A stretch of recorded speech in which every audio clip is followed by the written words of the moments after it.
మనం DPM లాగిన్లో enter అయిన తర్వాత గతంలో మనం కొన్ని లాగిన్స్ క్రియేట్ చేసాము. ఆ క్రియేట్ చేసిన లాగిన్స్కి మనం మళ్ళీ క్రియేట్ చేయాల్సిన అవసరం లేదు. వాటికి జస్ట్ మనం ఎడిట్ చేయాలి యూజర్ నేమ్ పాస్వర్డ్. ఎగ్జాంపుల్గా మీకు ఇక్కడ క్లిక్ చేస్తున్నాను, కామారెడ్డిది. ఇక్కడ యూజర్ మస్టర్ అన్నాను. యూజర్ మస్టర్ అనగానే మనకి కింద ఈ క్రియేట్ చేసిన లాగిన్స్ అన్నీ కనిపిస్తాయి.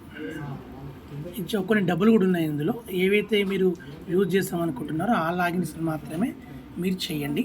సపోజ్ ఎగ్జాంపుల్గా మీకు ఇక్కడ రాజంపేట ఎంసీఎల్ఎఫ్ ఉంది.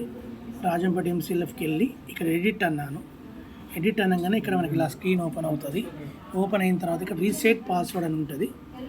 రీసెట్ పాస్వర్డ్లోకి వెళ్ళి రీసెట్ పాస్వర్డ్ చేసుకోవాలి. మీ కొత్త యూజర్ నేమ్ పాస్వర్డ్ ఇచ్చేసుకుంటే ఈ పాస్వర్డ్ తోటే యూజర్ నేమ్ ఓపెన్ అవుతుంది.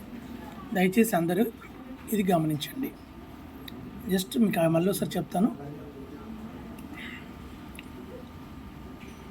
జస్ట్ మీరు ఇక్కడ యూజర్ మేనేజర్కి వెళ్తారు. యూజర్ మేనేజర్కి వెళ్ళంగానే మీ ఆల్రెడీగా క్రియేట్ అయినటువంటి యూజర్స్ అన్నీ కూడా మీ లాగిన్లో కింద ఇలా కనిపిస్తాయి. అన్నిటికీ పాస్వర్డ్స్ చేంజ్ చేయాలి, ఎందుకంటే పాత పాస్వర్డ్స్ ఓపెన్ అవుతలేవు కాబట్టి. ఇక్కడ జస్ట్ ఇక్కడ క్లిక్ చేస్తే ఇక్కడ రీసెట్ పాస్వర్డ్ అని వస్తుంది. రీసెట్ పాస్వర్డ్ చేసేసుకుంటే ఆ కొత్త పాస్వర్డ్ తోటి మనం యూజ్ చేసుకోవచ్చు. మీకు ఏవైతే యూజర్ నేమ్స్ ఉన్నాయో ఆ యూజర్ నేమ్స్కి ఇట్లా లేని వాటిని మాత్రం మీరు క్రియేట్ చేసుకోవాలి. ఇది ఇంకొక స్టెప్. ఎగ్జిస్టింగ్ ఉన్నటువంటి యూజర్ నేమ్స్కి ఏ విధంగా పాస్వర్డ్ చేంజ్ చేసుకోవాలనే స్టెప్ ఇది. Thank you.